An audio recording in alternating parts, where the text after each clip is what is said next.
Paano gumawa ng YouTube channel? Madali lang naman gumawa ng YouTube channel. Una, gagawa ka ng Gmail. Pagkatapos, magke-create account ka sa iyong YouTube. And then, gagawa ka ng isang unique na YouTube channel mo. Kailangan wala kang kaparehas para searchable ang YouTube channel mo. Ngayon, nakagawa ka na ng YouTube channel mo. Mag-upload ka na ng mga videos. Lahat ng video na i-upload mo, kailangan mong subaybayan. Kasi meron nga yung niche na tinatawag. Merong isa dyan sa mga videos mo na magte-trending o mapapansin ni YouTube. Ang algorithm na tinatawag. Ngayon, pag meron kang ganyang videos at marami ang views, ibig sabihin, yan ang content na dapat mong gawin. Ang importante, ang gagawin mong content ay yung hilig mo. Kagaya ko, ang dami kong ginawang videos, nag-cooking ako, nag-a day in my life, nag-normal videos ako. Ang napansin ko, ang nag-trending sa mga videos ko ay tutorial. So, kahit anong tutorial videos ang gagawin ko, cooking man yan o ano, basta tutorial videos.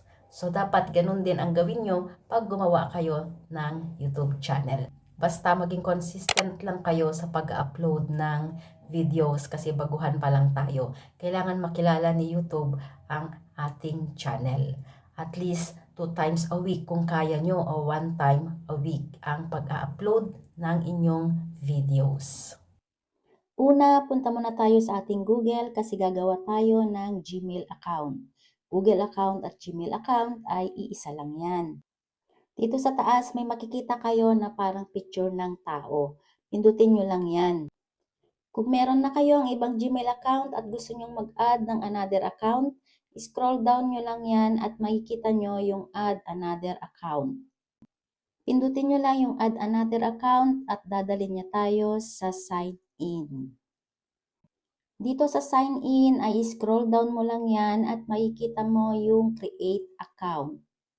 Dahil gagawa tayo ng panibago ay pindutin mo lang yung create account at piliin mo yung for my personal use. Kasi para sa atin naman talaga lang ang gagawin natin. Dito kailangan natin ilagay ang first name at surname natin. So kunyari ang first name natin ay Pika at ang surname natin ay Chu. Pag nailagay nyo na ang pangalan at apelyido nyo, pindutin nyo lang yung next. Dito naman, kailangan nyo lang ilagay yung birthday nyo at pagkatapos ay piliin nyo lang yung inyong gender. At makikita nyo sa baba yung next at pindutin nyo lang ulit yung next. Dito naman ay may nagawa ng Gmail account para sa inyo. Pero kung gusto nyo mag-create ng sarili nyong Gmail account, pwede naman kayong gumawa. Ako kasi ay namimili na lang ako para hindi na ako mahirapang mag-isip pa. So, pinili ko yung una at pagkatapos noon ay pipindutin mo lang ulit yung next. Pagdating naman dito, kailangan mong mag-create ng password. Kailangan yung password mo ay yung madali mong matandaan at lalagyan mo rin ng special character sa unahan. And then, syempre, next ulit tayo. Pag natapos ka na sa password mo, pindutin mo lang yung next at makikita mo dyan, review your account. Pindutin mo ulit yung next. Dito naman sa privacy and terms, scroll down mo lang yan at pindutin mo yung agree. Dito naman ay dadalhin ka niya ulit sa Google. Kung makikita nyo yung profile picture kanina dun sa taas na parang tao ay napalitan na ng letter P. Ito ay dahil ito ang unang letra ng inyong Gmail account. Ngayon naman, pumunta tayo sa ating mismong Gmail para i-verify ang ating bagong Gmail account. Open lang naman natin yung bago nating ginawang account para sigurado na makaka-receive tayo ng mga updates ni YouTube. Kasi ito yung gagamitin mong email para sa iyong YouTube account. Ngayon naman, dito tayo sa YouTube channel para mag-create tayo ng account. Makikita nyo dyan yung profile picture nyo sa baba na nakasulat You. Pindutin nyo lang yan para mapunta tayo sa main ng ating YouTube channel. Dito makikita nyo yung create channel sa baba ni Pikachu. Pindutin nyo lang yung create channel at mapupunta tayo sa how you'll appear.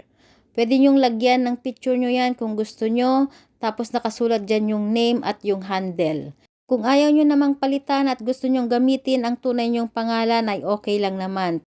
Pero mas okay na palitan nyo ng pangalan para kung sakaling mabash kayo ay hindi kayo madaling hanapin. May makikita kayong lapis dyan sa may gilid ng name, pindutin nyo lang yan para magpalit tayo ng pangalan. Ang naisip kong pangalan na ilagay ay Pika Pika.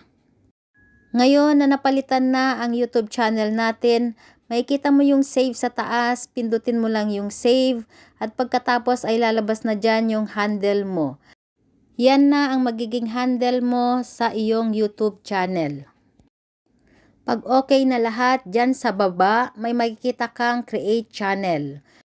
Click mo lang yung create channel at tapos na, nakagawa ka na ng YouTube account mo. Ngayon, kung gusto mo makita, pindutin mo ulit yung profile mo dyan sa baba at ayan na, makikita mo na nagpalit ka na ng pangalan at yan na ang YouTube channel account mo. Dahil tapos na tayo dito, ay ituturo ko naman sa inyo kung paano ang mag-upload sa YouTube. Pindutin nyo yung plus sign dito sa gitna at ito ang gagamitin natin para makapag-upload tayo ng video. Yan ay pupunta sa gallery ng cellphone nyo at mamimili kayo kung anong video ang gusto nyong i-upload. Pag nakapili na kayo ay kailangan nyo lang lagyan ng title. Kailangan yung title na ilalagay nyo ay tugma dun sa video kung ano ang in-upload nyo. Dito, kunyari ilalagay ko ay paper bag since mukhang paper bag naman yung video na in-upload natin. Sa visibility naman ay bahala kayo kung gusto nyo nang i-upload ngayon or gusto nyo siyang i-premiere.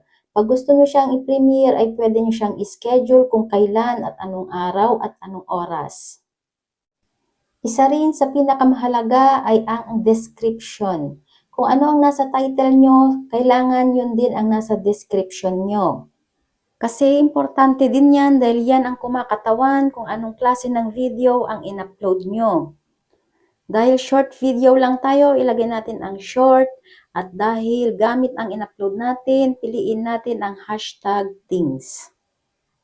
Ngayon, kung ayos na ang lahat, ay pindutin mo lang yung upload. At dito ay pipiliin mo yung no, it's not made for kids dahil hindi naman pambata yung ating video. Then, click mo lang yung upload ulit. Mag-upload na yung video mo, automatic, mag-aantay ka lang ng mga ilang sandali. Importante na lagi nyong i-check yung mga video na ina-upload nyo, lalo na pagdating sa music para makaiwas tayo sa copyright music. Pag copyright music ay madali lang naman palitan, pero wag na wag kayo mag-upload ng video ng iba kasi maka-copyright strike kayo at malaking impact yon sa inyong YouTube channel. Pag kayo ay naka 3 times ng copyright strike, ang YouTube channel nyo ay i-delete na ni YouTube. So ngayon, ganito ang itsura pag na-upload na ang ating video. Pwede nyo nang mapanood sa YouTube ang video na in-upload nyo. Good luck sa journey ng YouTube channel nyo and sana ma-monetize na rin kayo at kumita.